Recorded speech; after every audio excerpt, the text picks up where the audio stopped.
સ્વગણતરી એટલે કે self enumeration કરવા માટે ગૂગલમાં તમે સેલ્ફ એવું લખશો એટલે આ તમે જો ઓપ્શન આવી જાય છે સેલ્ફ એન્યુમરેશન સેન્સસ, તેના પર ક્લિક કરો અને આ જે પહેલું જ એસી દેખાય છે તેના પર ક્લિક કરો એટલે આવું એક પેજ ખુલશે. અહીં તમે રાજ્ય સિલેક્ટ કરી લો અને કેપ્ચા એન્ટર કરો. વેરીફાઈ એન્ડ પ્રોસીડ પર ક્લિક કરો એટલે આવું પેજ ખુલે છે. ઓકે પર ક્લિક કરો. આવું પેજ ખુલે તેમાં અહીં તમારે તમારા કુટુંબના મુખ્ય વ્યક્તિનું નામ લખવાનું છે. એકવાર ભરાઈ ગયા પછી તમે તે ચેન્જ કરી શકશો નહીં, એટલે તમારા ઘરમાં જે પણ મુખ્ય વ્યક્તિ હોય તેનું પૂરું નામ તમે અહીં એન્ટર કરો. ત્યારબાદ મોબાઈલ નંબર એન્ટર કરી દેજો. ઈમેલ આઈડી આપવું ફરજિયાત નથી. ત્યારબાદ વેરીફાઈ એન્ડ પ્રોસીડ પર ક્લિક કરો એટલે તમારા જે તમે મોબાઈલ નંબર અહીં આપ્યો હશે તેના પર ઓટીપી આવશે. હવે અહીંથી તમે તમારી લેંગ્વેજ, તમે ઇંગ્લિશ, હિન્દી કે ગુજરાતી ગમે તે સિલેક્ટ કરી શકો છો. વેરીફાઈ પર ક્લિક કરો એટલે આવું એક પેજ ખુલે છે. હવે અહીં તમારે તમારા ઘરનું સ્થાન નિશ્ચિત કરવા માટે નકશો આવશે, મતલબ કે એક માર્ક આવશે, તે તમારા ઘર પર પોઈન્ટ આઉટ કરવાનું છે. ઓકે. અહીં રાજ્ય, જિલ્લો અને પિનકોડ, તમારા ઘરનો પિનકોડ દાખલ કરો. ત્યારબાદ અહીં તમે તમારી સોસાયટીનું નામ લખો એટલે ઓટોમેટિક આ રીતે બતાવે છે.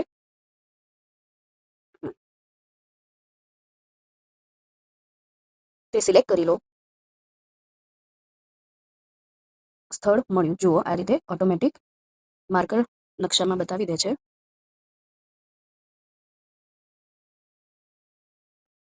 શોધો પર ક્લિક કરો એટલે તમે જુઓ કે અહીં આ રીતે માર્કર આવશે. જો થોડું આડું અવળું હોય તો તમે 2 આંગળીનો ઉપયોગ કરીને તેને નકશામાં ખસેડી શકશો. ત્યારબાદ સ્થળની પુષ્ટિ કરો પર ક્લિક કરો, સેવ કરો અને આગળ વધો. આવું પેજ ખુલે છે. ફ્લેટ છે એવું એ લોકોએ અહીં પહેલેથી જ આપણે કહી દીધું છે. ઘરના ભોંય તળિયામાં કયા પ્રકારની સામગ્રી વપરાય છે તેના પર ક્લિક કરો. ટાઇલ્સ વપરાયેલ છે. ત્યારબાદ ઘરની દિવાલો શેની છે એ આ ઓપ્શન આપેલા છે, તેમાંથી તમને લાગુ પડતું ઓપ્શન સિલેક્ટ કરી લો. ત્યારબાદ ઘરની છત શેની બનેલી છે તે સિલેક્ટ કરવા માટેનો ઓપ્શન છે. ત્યારબાદ આ ઘરની સ્થિતિ કેવી છે, સારી, રહેવા લાયક કે ખંડેર, સારી પર સિલેક્ટ કરી લો. એકવાર જોઈ લો. આ રીતે આપણે આ પેજ ભર્યું છે. સેવ કરો અને આગળ વધો. ત્યારબાદ આવું પેજ ખુલે છે. અહીં તમારા ઘરમાં કુલ કેટલી વ્યક્તિ રહે છે તે તમારે નંબર આપવાનો છે. કુટુંબના મુખ્ય માણસનું નામ જે આપણે પહેલાં એન્ટર કર્યું હતું તે અહીં લખેલું છે. અહીં પસંદ કરેલ ભાષામાં, એટલે મેં નામ પહેલાં અંગ્રેજીમાં લખેલ છે અને પછી ભાષા ગુજરાતીમાં પસંદ કરેલ છે, તેથી તે લોકો મને પસંદ કરેલ ભાષામાં નામ લખવા કહે છે. તો આ રીતે પસંદ કરેલ ભાષામાં મેં મુખ્ય માણસનું નામ એન્ટર કરી દીધું. ત્યારબાદ મુખ્ય માણસની જાતિ. ત્યારબાદ જો તમારી જાતિ અનુસૂચિત જાતિ કે અનુસૂચિત જનજાતિમાં આવતી હોય તો તે સિલેક્ટ કરવું અથવા અન્ય સિલેક્ટ કરવું.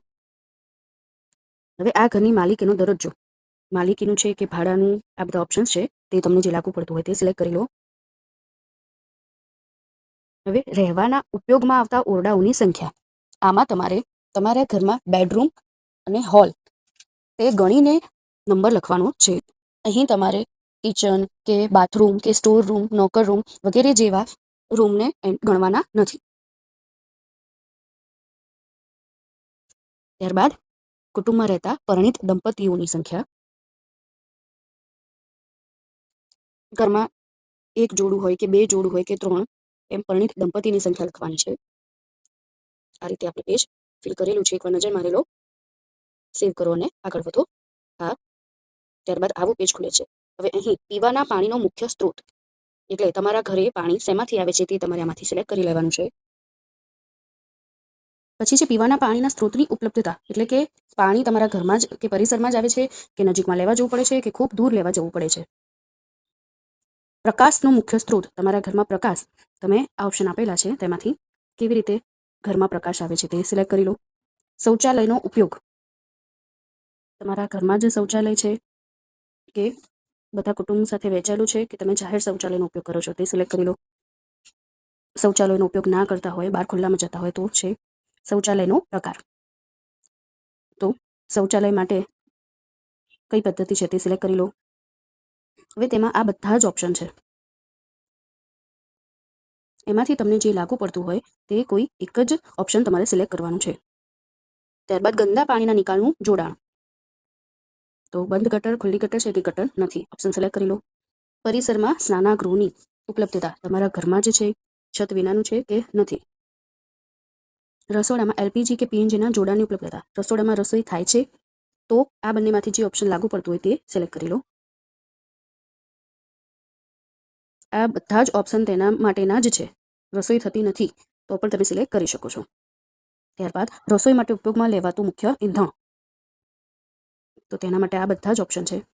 લાગુ પડતો ઓપ્શન સિલેક્ટ કરી લો. ત્યારબાદ સેવ કરો અને આગળ વધો. આ પેજ પર રેડિયો કે ટ્રાન્ઝિસ્ટર. તમારા ઘરમાં જો અલગથી રેડિયો હોય તો પહેલું ઓપ્શન સિલેક્ટ કરવું. મોબાઈલ કે સ્માર્ટફોનમાં તમે રેડિયો સાંભળતા હો તો તે સિલેક્ટ કરી લો. અથવા તો કોમ્પ્યુટર પર રેડિયો સાંભળતા હો તો એ, અને ના તો ના. ટેલિવિઝન. ટેલિવિઝન માટે કેબલ કનેક્શન હોય કે દૂરદર્શન તમે યુઝ કરતા, કોઈ ડિશ યુઝ કરતા હો, જે પણ ઓપ્શન તમને લાગુ પડતી તે સિલેક્ટ કરી લો. ઇન્ટરનેટનો ઉપયોગ. મોટાભાગે હવે લોકો મોબાઈલ પર ઇન્ટરનેટનો ઉપયોગ વધારે કરે છે તો તે સિલેક્ટ કરી લો. ત્યારબાદ લેપટોપ કે કોમ્પ્યુટર છે, હા કે ના. ટેલિફોન માટે તો ફક્ત લેન્ડલાઇન છે કે મોબાઈલ છે. લેન્ડલાઇન હોય તો ફક્ત લેન્ડલાઇન હોય તો જ તે ઓપ્શન સિલેક્ટ કરો. અધરવાઇઝ મોબાઈલ માટે આ બધા ઓપ્શન છે તે સિલેક્ટ કરી લો. ના હોય તો ના પર સિલેક્ટ કરો. સાયકલ, સ્કૂટર, મોપેડ આ રીતે ઓપ્શન છે. જો સાયકલ હોય તો તેના પર ઘરમાં કોઈ પણ દ્વિચક્રી વાહન હોય, સ્કૂટર છે કે મોટરસાયકલ, મોપેડ, એક્ટિવા, તો તમે તે સિલેક્ટ કરી શકો છો. બંને હોય તો બંને અને ના હોય તો ના. કાર છે, હા કે ના. કુટુંબ માટે ઉપયોગમાં લેવાતું મુખ્ય અનાજ. ચોખા, ઘઉં, જ્વાર આપણે બધું યુઝ તો કરીએ જ છીએ, પણ ઘરમાં જે સૌથી વધારે ખવાતું હોય તે સિલેક્ટ કરી લો. ત્યારબાદ મોબાઈલ નંબર આપણે આગળ આપ્યો જ છે તે ઓટોમેટિક આવી જાય છે. સેવ કરો અને આગળ વધો પર ક્લિક કરો. ચલો હવે લાસ્ટ પેજ આવી ગયા છે આપણે. લાસ્ટ પેજ પર આપણે જે પણ આન્સર આપ્યા હશે તેની એકવાર નજર મારી લેવાની.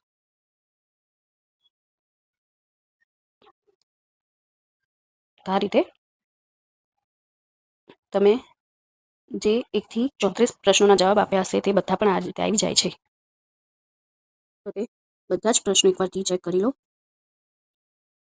તે ફેરફાર કરવો હોય તો તમે પાછળ જઈ શકો છો. ડ્રાફ્ટ તરીકે સેવ પણ કરી શકો છો અને પછી અંતિમ સબમિટ. એકવાર આ સબમિટ આપી દેશો પછી તમે આમાં કોઈ ચેન્જ કરી શકશો નહીં. તો બધી જ માહિતી ઓકે છે. ચલો આપણે અંતિમ સબમિટ આપી દઈએ.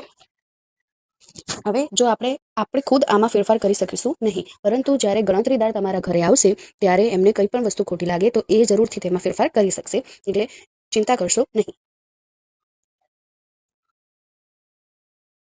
ઓકે, ચલો મને આવી રીતનો એક મેસેજ મળી ગયો છે. આ આઈડી આપણે સ્ક્રીનશોટ લઈ લઈએ. જ્યારે ગણતરીદાર તમારા ઘરે આવે ત્યારે તેમને આ નંબર આપજો. એટલે એકવાર માહિતી ચેક કરી લેશે. કોઈ સુધારા કરવા હોય તો તેમને જણાવી દેજો. Thank you.